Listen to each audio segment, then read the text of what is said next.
Question number 20 है जो CBSE exam में पूछा गया है MB।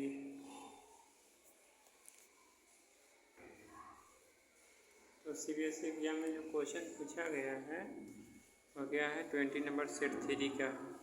तो in an electron microscope accelerated electrons have wavelength of 0.01 nanometre. Calculate the voltage through which electrons were accelerated to attain this wavelength. तो सबका वैल्यू दिया हुआ है, इलेक्ट्रॉन का चार्ज दिया हुआ है, मास ऑफ इलेक्ट्रॉन दिया हुआ है, प्लैंक कांस्टेंट h दिया हुआ है। इस क्वेश्चन में अब हमें क्या निकालना है, वेव वोल्टेज बतलाना है, यानी वोल्टेज किस तरह से हो। तो वोल्टेज निकालने के लिए जो क्वेश्चन में दिया हुआ है सबसे पहले क्या है, भी निकालना, यानी भी नहीं मालूम है तो क्वेश्चन हो गया। तो हम जानते हैं डी ब्रोगली वेवलेंथ से डी ब्रोगली लिख लेंगे, डी ब्रोगली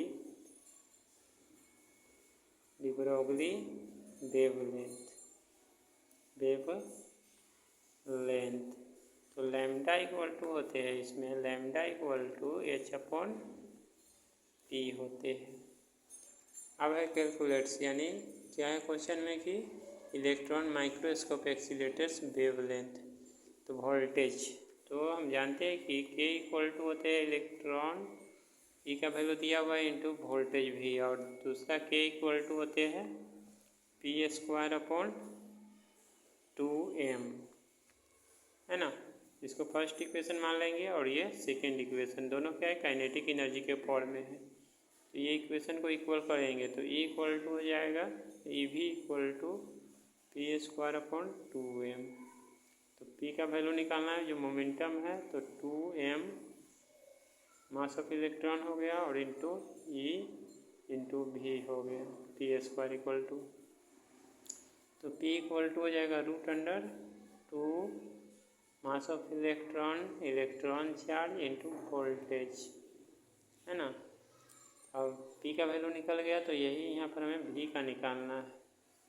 तो लिख सकते हैं इस तरह, lambda equal to h/√2m E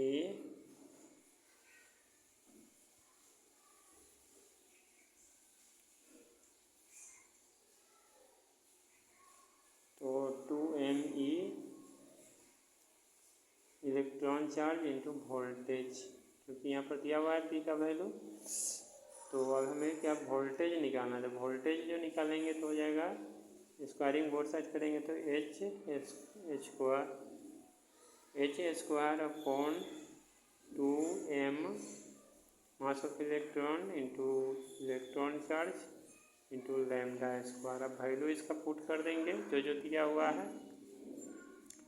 तो h का वैल्यू दिया हुआ है क्वेश्चन में 6.6 इंटू 10⁻⁻34, इसका स्क्वायर हो गया अपॉन 2 मास ऑफ इलेक्ट्रॉन भी दिया हुआ है 9.9 इंटू 10⁻31, इलेक्ट्रॉन का चार्ज भी दिया हुआ है 1.6 इंटू 10⁻19 हो गया।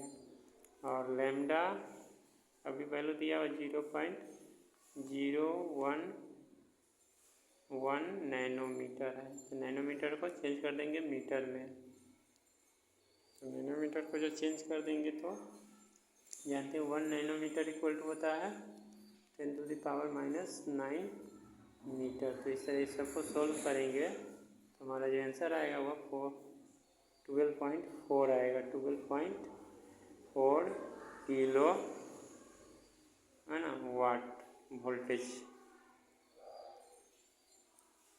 तो यही आंसर हो गया, यानी वोल्टेज जो निकालना था 12.4 kW। ठीक है, तो ये क्वेश्चन नंबर 20 का सॉल्यूशन हो चुका है।